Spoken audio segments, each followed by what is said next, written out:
Assalamualaikum warahmatullahi wabarakatuh. Hari ini kita masuk ke sesi pengolahan data. Di sini yang pada kasus hari ini adalah kasus pengolahan data untuk data deskriptif. Jadi ini adalah data-data yang kita peroleh dari hasil tabulasi yang kita peroleh dari responden. Jadi responden yang kita jadikan sebagai sampel di sini ada 30 responden. Kemudian masing-masing data ini dikelompokkan pada kolom-kolom yang sesuai dengan masing-masing kategori dari data tersebut.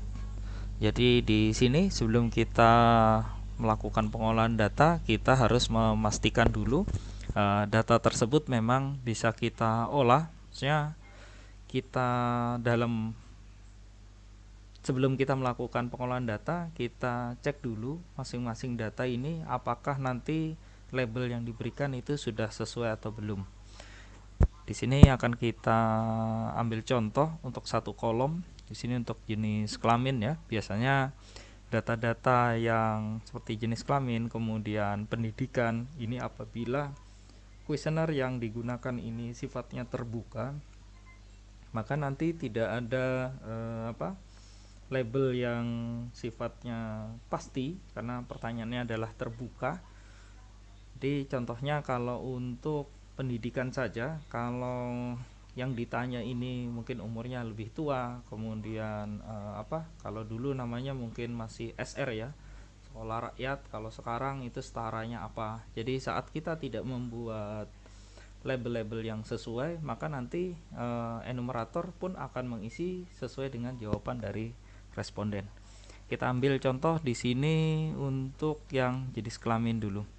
Kalau kita langsung melakukan pengolahan data, contohnya seperti ini ya, ini untuk jenis kelamin.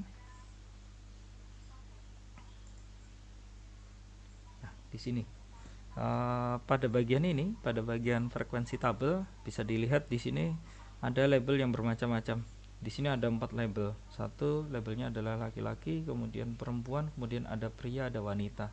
Nah, label di sini yang perlu kita lakukan perbaikan, contohnya seperti ini. Laki-laki dan pria ini kan sama.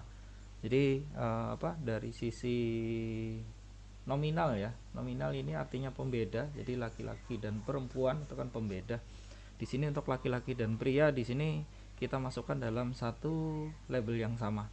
Jadi nantinya akan diperoleh 2 label yang memang kita gunakan untuk pengolahan data. Jadi di sini kita lakukan perbaikan dulu. Kita kembali ke halaman awal. Di sini kita double klik di sini pada bagian kolom jenis kelamin. Nah, di sini baru kita gantikan untuk yang pria. Di sini kita gantikan menjadi laki-laki. Kemudian yang wanita di sini kita gantikan menjadi perempuan. Kalau sudah, kita tutup pada bagian ini. Dan di sini kita coba kembali untuk yang jenis kelamin. Sini tetap jumlah datanya ada 30, kemudian kita pilih frekuensi tabelnya. Nah, di sini ini sudah untuk labelan di sini sudah kita kelompokkan bahwa yang tadi muncul ada laki-laki, ada pria. Sekarang kita gunakan label yang sama. Jadi ini laki-laki, jadi nanti isinya laki-laki, pria itu masuk di kategori laki-laki. Maaf, di label laki-laki. Kemudian kalau yang wanita tadi masuk di label yang perempuan. Jadi perempuan dan wanita ini digabungkan dalam satu label. Kemudian untuk data yang lain juga, contohnya kita ambil lagi untuk data pendidikan. Di sini kita coba dengan statistik deskriptifnya untuk yang pendidikan. Pendidikan masih tetap sama, berarti ada data validnya 30. Ini menunjukkan tidak adanya data hilang. Berikutnya di sini Nah, di sini ada sekolah rakyat seperti yang disampaikan tadi, kemudian ada yang tidak lulus SMA, kemudian tidak lulus SMP, kemudian tidak sekolah, kemudian ada yang lulus SMP, kemudian ada SMA, kemudian paket B dan paket C. Jadi di sini yang perlu diperhatikan, kita tinggal menentukan label